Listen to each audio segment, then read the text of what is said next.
ايه ده؟ امي فين يا نجوى؟ امك يا محمد راحت تجيب حاجات من السوبر ماركت. بس كده عرفنا ان محمد زهقان. ما هو كل لما يبقى زهقان يروح يخبي امه ويقعد يدور عليها. ما تركز شويه بقى يا محمد.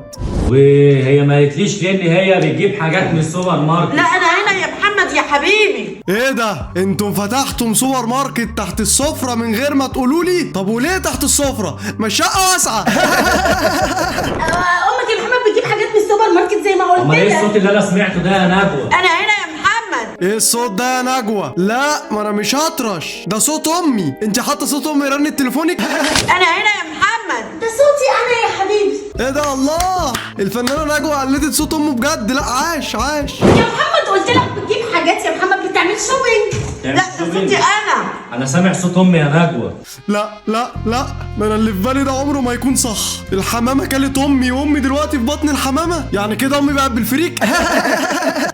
انا تهيألي ان انا سمعت صوت امي يا نجوى. انا هنا يا محمد. أنا هنا يا يا حبيبي تحت الترابيزه. تحت الترابيزه؟ ايه ده يا نجوى؟ انت ازاي بتعملي صدى الصوت ده من غير مونتاج؟ لا يكون انت اللي بلعت امي. اتفضلي دلوقتي خش الحمام نزليها حالا. بقالنا سنه بندور عليكي ياما. بتعملي ايه تحت الترابيزه؟ بتعمل الحمام. تعملي شوبينج؟ ياما اطلعي ياما، بصي ايدك ياما، اقعدي فوق ياما. لا سيبني انا مبسوطه تحت الترابيزه. يا محمد سيبني انا مبسوطه تحت الترابيزه. انا عايز ابدا من تحت الصفر.